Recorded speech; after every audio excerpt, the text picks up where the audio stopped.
Assalamualaikum warahmatullahi wabarakatuh.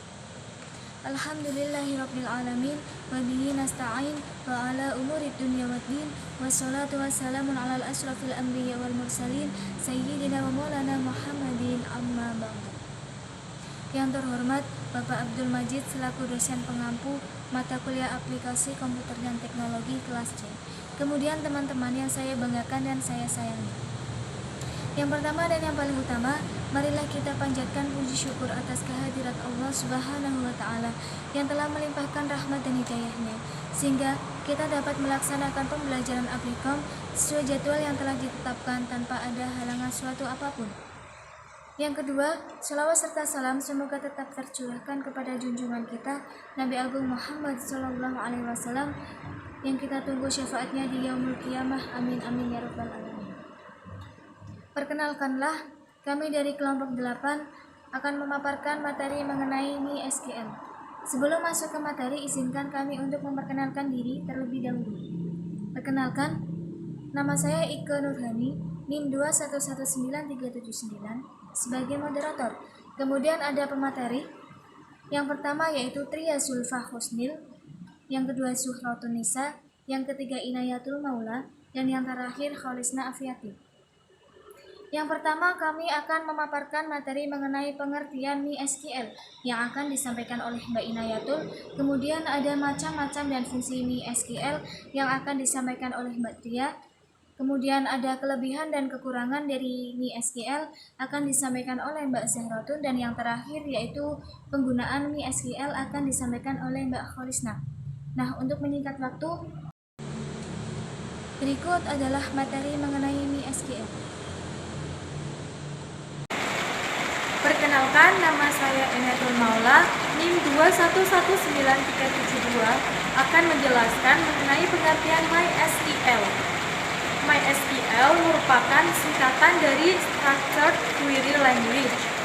Umumnya MySQL mempunyai definisi yaitu sebuah database open source yang biasa digunakan oleh developer website untuk menyimpan dan memperoleh data.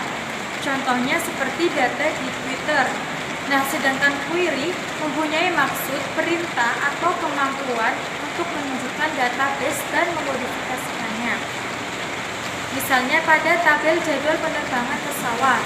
Nah, SQL itu bahasa yang digunakan untuk berkomunikasi dengan database atau tabel sehingga kita bisa memperintah query.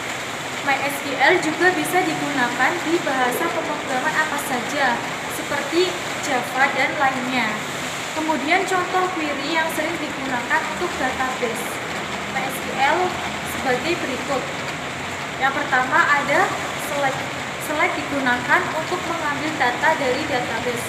Kemudian yang kedua ada insert. Insert itu digunakan untuk menambah database. Nah, yang ketiga ada update. Update itu digunakan untuk mengubah data yang ada di database. Kemudian yang terakhir atau yang keempat itu ada delete. Nah, delete itu digunakan untuk menghapus. Sekian dari saya, kurang lebihnya mohon maaf dan terima kasih. Nah, selanjutnya yaitu mengenai macam-macam MySQL. Nah, yang pertama yaitu data definisi language, yang kedua data manipulation language, dan yang ketiga yaitu data control language. Nah, pada dasarnya, aplikasi database server MySQL ini memiliki banyak sekali rumus yang dapat digunakan oleh para programmer sesuai dengan kebutuhan mereka. Nah, untuk lebih jelasnya, berikut adalah fungsi dasar yang harus dipelajari oleh pemula. Yang pertama yaitu sum. Nah, sum sendiri merupakan rumus yang difungsikan untuk menjumlahkan file yang berisikan data angka-angka. Yang kedua yaitu count, yaitu penggunaan hampir sama dengan sum, namun rumus count lebih digunakan dalam menghitung baris pada satu atau beberapa tabel sekaligus.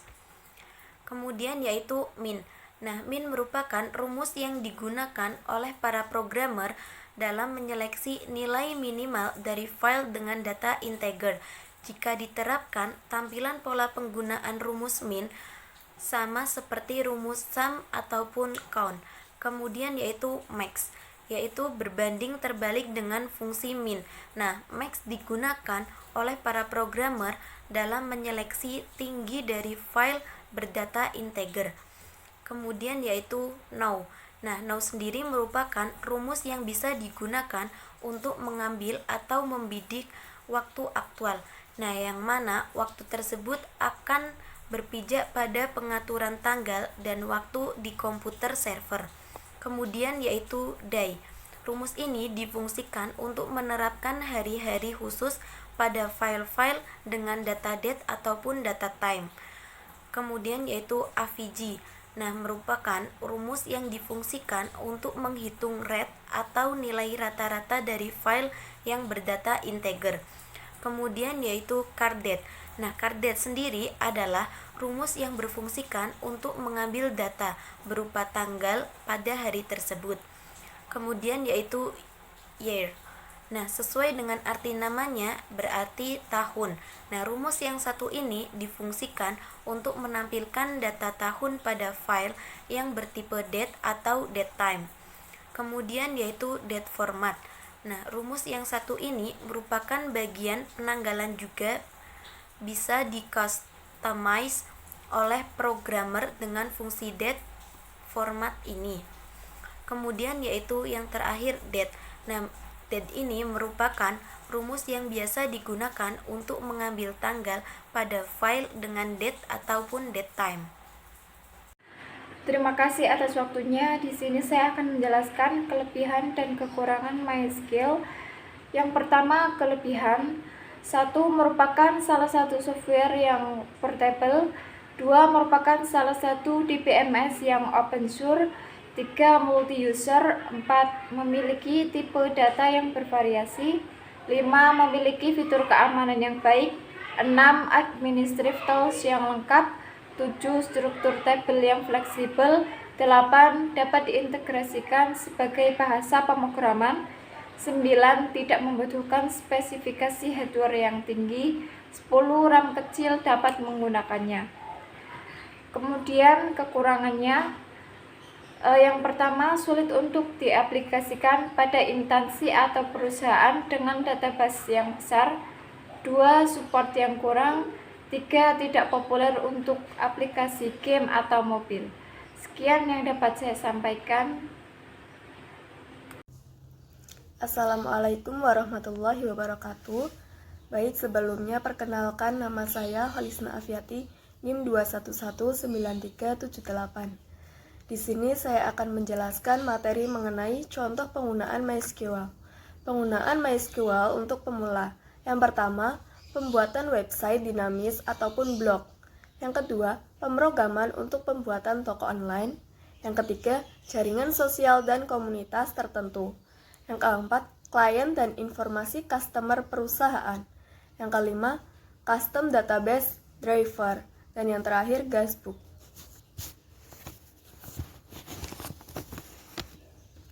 Penjelasan mengenai contoh penggunaan perpustakaan MySQL. Itu ada tabel petugas. Di dalam tabel petugas nantinya akan kita simpan data petugas. Petugas dapat melakukan operasi-operasi tertentu. Terus ada tabel anggota yang berisi data-data anggota perpustakaan yang mempunyai hak untuk membaca buku yang tersedia. Pada tabel buku berisi deskripsi buku, baik itu judul, pengarang, penerbit, dan lain-lain. Selain itu, juga menyediakan jumlah stok yang bisa dipinjam.